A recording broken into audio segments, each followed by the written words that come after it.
yang terbaik, tetapi di sini kita bersama-sama berkolaborasi membagi ilmu terkait pendidikan yang akan kita berikan di sekolah kita khususnya ini dalam rangka visi yang akan kita programkan ke depan. Dari visi yang saya kembangkan untuk sebagai guru pembimbing di sini adalah bagaimana mewujudkan murid berkarakter sesuai profil pelajar Pancasila.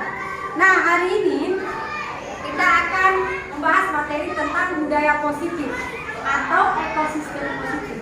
Perlu kita ketahui bahwa saat ini budaya positif di sekolah atau khususnya di dalam kelas, saya melihat budaya positif di sekolah kita ini masih kurang.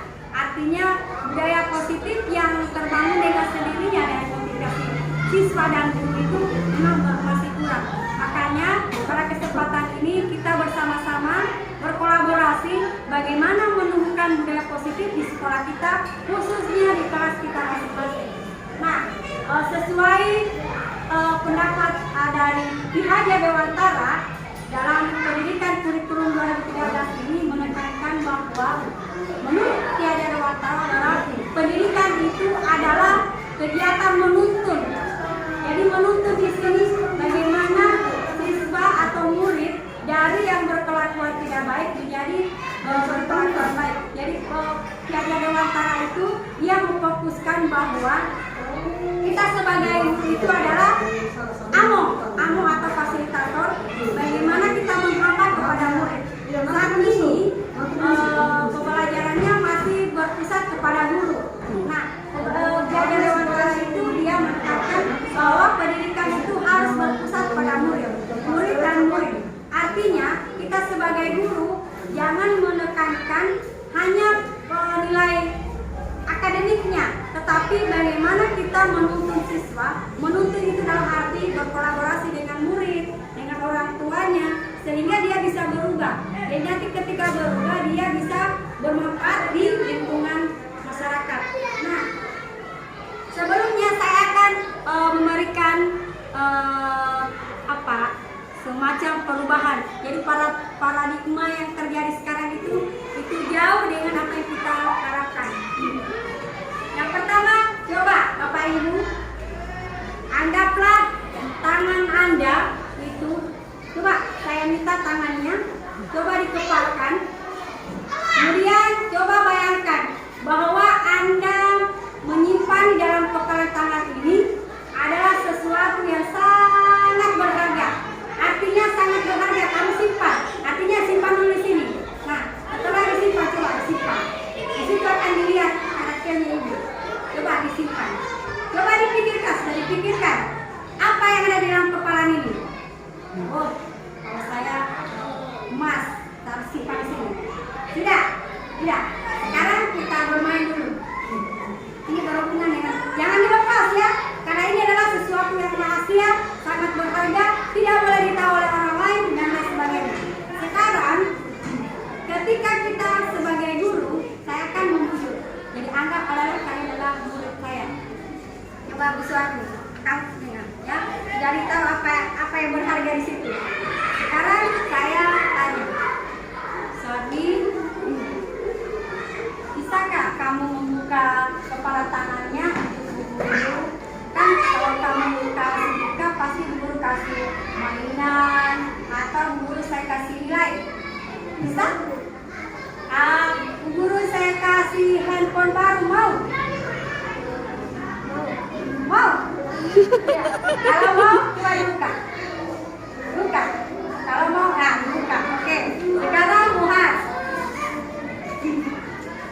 Apa yang di dalam situ, Muhas? Apa yang dianggap saya ada dalam murid ya? Apa yang ada di dalam situ apa? Ingat, yang ada di sini adalah sesuatu yang sangat berharga, rahasia. Boleh guru tahu? Tidak boleh.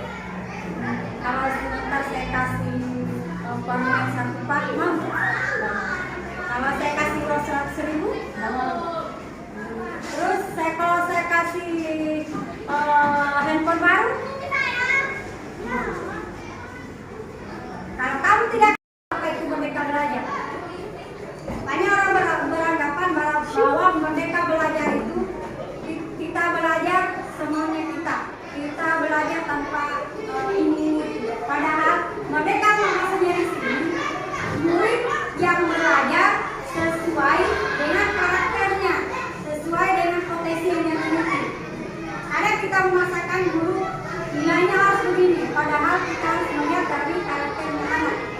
Jadi mereka belajar bagaimana anak itu belajar sesuai dengan suasana nyamannya. Iya. Misalnya ketika lingkungan kelasnya, ya, lingkungan positif.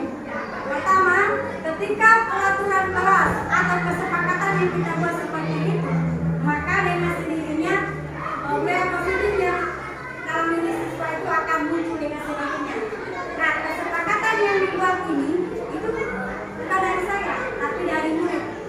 Jadi nanti ketika dia melanggar, mereka yang akan merasakan konsekuensinya. Jadi mereka sendiri yang menentukan sanksinya, mereka sendiri yang membuat itu. Jadi ketika dia melakukan kesalahan, dia akan merasa bersalah.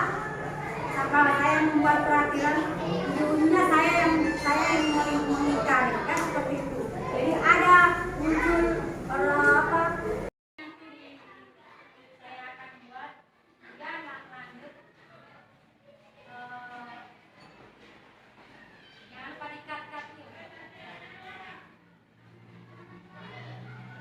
Nah, di hukum di sini ada yang jangka panjang, ada yang jangka pendek. Biasanya jangka panjang, kita suruh anak-anak lari 10 kali. Kalau itu hukumannya itu akan membuat anak jadi lebih memberontak. Yang tadi dulu kan. Pertama, kita validasi dulu tindakannya yang salah. Karena misalnya dia datang terlambat, kamu tentu punya alasan mengapa melakukan itu. Adakah cara yang lebih efektif mendapatkan apa yang kamu butuhkan? Itu sering kita tanyakan, tapi kenyataannya kita tidak boleh seperti ini. Kemudian kita menstabilkan identitasnya. Misalnya kamu melakukan itu pasti ada tujuannya kan. Kemudian setelah kita menanyakan itu, kita jadi ketika anak melakukan kesalahan ini yang kita lakukan, jangan langsung kamu lagi kau datang terlambat, kamu ini mau jadi apa? Jangan seperti itu. Kita tanyakan kamu sebenarnya ingin jadi seperti apa. Nah, bagaimana karakter di kelas bisa merubah karakter anak-anak di kelas. Oke, terima kasih. Saya mau bertanya Bu, Ya. menurut Ibu bagaimana kalau umpamanya kita menghukum anak, bagaimana nada suara kita? Apakah bagaimana menurut Ibu? Menurut Ibu saya bagaimana? Ya, oke. Makasih. Baik, pertanyaan yang bagus. Jadi, ketika kita mendapatkan murid kita melakukan kesalahan, sebaiknya nada kita itu disesuaikan. Jadi, ketika misalnya kesalahannya fatal, itu tetap kita harus misalnya kita kembali dulu, kita semua sebagai apa? Apakah kita sebagai manajer? Apakah kita posisinya kita ini? Jadi kita sebagai guru memiliki beberapa posisi. Apakah posisinya kita itu sebagai pemain? Apakah kita posisinya kita sebagai penghukum? Nah, kalau posisinya kita mau jadi bagaimana anak ini bisa merasa bersalah, harusnya kita lembut, tetapi nadanya tegas. Misalnya contoh ya, jadi ada contohnya di sini. Misalnya ketika dia ada nada-nada yang harus kita pahami di sini ya. Jadi diperhatikan dulu. Jadi ada suaranya kita itu, kalau kata-kata itu cuma 10%, biasanya itu tidak terlalu berpengaruh. Tapi ketika nada suaranya kita sudah 35%, biasanya itu akan sangat berpengaruh. Dia akan tidak mengulangi atau tidak, atau nonverbal bahasa tubuh. Jadi kalau dibarengi nada suara dengan bahasa tubuh, maka itu pasti anak akan merasa kayak merasa bersalah. Nah di sini ya, ini ya, ini dia, seperti ini ya. Misalnya, nah, guru tahu kamu tidak nyaman ketika kamu melakukan kesalahan ini. Jadi, kamu tidak kasihan ya sama guru? Bukan berapa kali memberitahu kamu bahwa ini tidak boleh dilakukan. Seperti itu.